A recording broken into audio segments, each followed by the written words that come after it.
ಚಾತುರ್ಮಾಸ್ಯ ಕಾಲವಾಗಿದೆ. ಇಂತಹ ಕಾಲದಲ್ಲಿ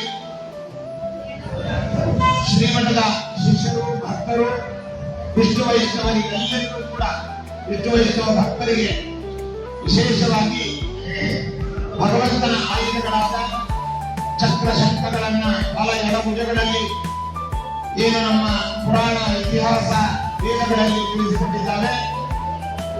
ಅವುಗಳ ಹಿನ್ನೆಲೆಯಲ್ಲಿ ನಮ್ಮ ಮತಸ್ಥಾಪನಾಚಾರ್ಯರಾದ ಶ್ರೀಮನ್ ಮಧ್ವಾಚಾರ್ಯರು ಕೇವಲ ಬಲ ಎಡಭುಜಗಳಲ್ಲಿ ಮಾತ್ರ ಚಕ್ರ ಶಂಖಗಳನ್ನು ಧಾರಣೆ ಮಾಡಿಕೊಂಡು ತಮ್ಮ ಶಿಷ್ಯರಿಗೆ ಧಾರಣೆ ಮಾಡಿಸಿ ಅದೇ ರೀತಿಯಾಗಿ ಈ ಪರಂಪರೆಯನ್ನು ಮುಂದುವರಿಸಲು ಆದೇಶಿಸಿದ್ದಾರೆ.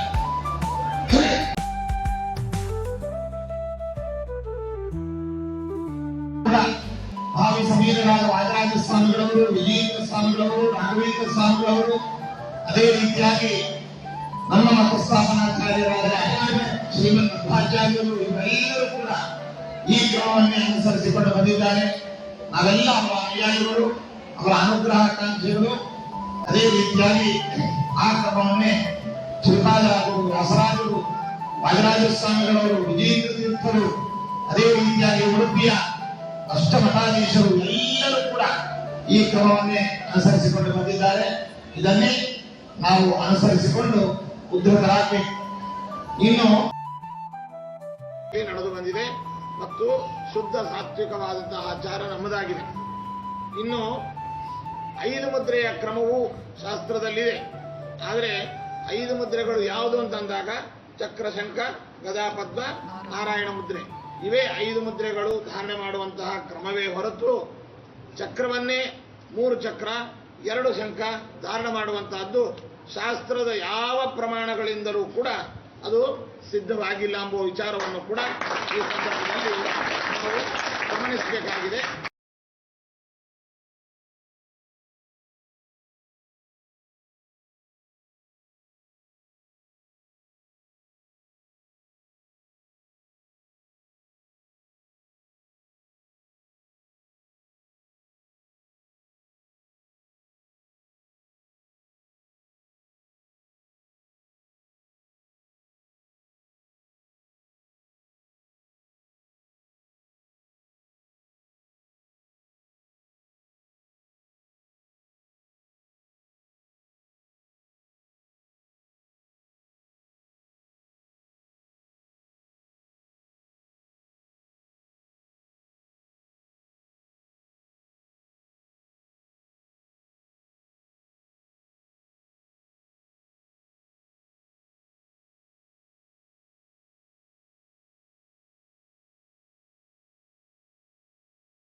ಹೀಗೆ ಇವರಿಗೆ ಇನ್ನೂ ಏನೋ ಪ್ರಶ್ನೆ ಬಂದಿದೆಯಂತೆ.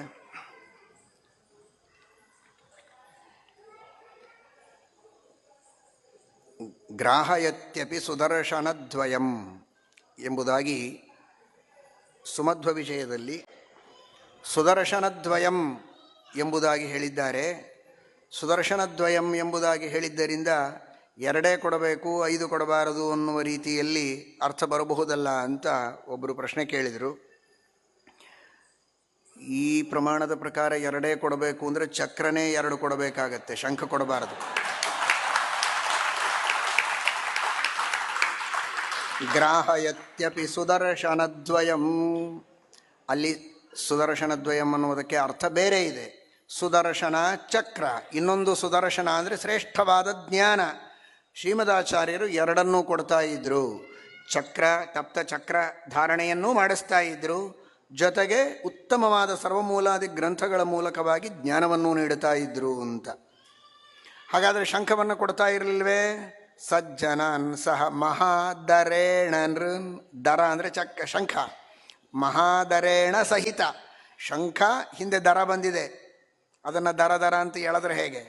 ಮಹಾದರ ಶ್ರೇಷ್ಠವಾದ ಶಂಖದಿಂದ ಸಹಿತವಾದ ಸುದರ್ಶನವನ್ನು ಕೊಡ್ತಾ ಇದ್ರು. ಚಕ್ರವನ್ನೂ ಕೊಡ್ತಾ ಇದ್ರು, ಸುದರ್ಶನವನ್ನೂ ಕೊಡ್ತಾ ಇದ್ರು.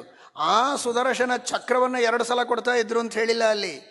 ಶಾಸ್ತ್ರವೆಂಬ ದರ್ಶನವನ್ನು ಹಾಗೂ ಈ ಸುದರ್ಶನವನ್ನು ಎರಡನ್ನೂ ಕೊಡ್ತಾ ಇದ್ರು. ಎಷ್ಟು ಸಲ ಹೇಳಲೇ ಇಲ್ಲ ಅವರು, ಎಷ್ಟು ಸಲ ಅಂತ ಹೇಳಲಿಲ್ಲ. ಶಂಖ ಹಾಗೂ ಚಕ್ರ ಮತ್ತು ಸರ್ವಮೂಲ ಗ್ರಂಥಗಳು ಎಲ್ಲದರ ಉಪದೇಶವನ್ನು ಮಾಡ್ತಾ ಇದ್ರು, ಜ್ಞಾನವನ್ನು ಕೊಡ್ತಾ ಇದ್ರು, ಉಪದೇಶ ಮಾಡ್ತಾ ಇದ್ರು. ಶಂಖಚಕ್ರಗಳನ್ನು ಕೊಟ್ಟರು ಅಂತಿದೆಯೇ ಹೊರತು ಎಷ್ಟು ಸಲ ಕೊಟ್ಟರು ಅಂತ ಅಲ್ಲಿ ಬಂದಿಲ್ಲ. ಆ ಶಂಖಚಕ್ರಗಳನ್ನು ಎಷ್ಟು ಕೊಡಬೇಕು ಅಂತ ಶ್ರೀಮದಾಚಾರ್ಯರ ಅಪ್ಪ ವರಾಹದೇವರು ವರಾಹ ಪುರಾಣದಲ್ಲಿ ಹೇಳಿದ್ದಾರೆ.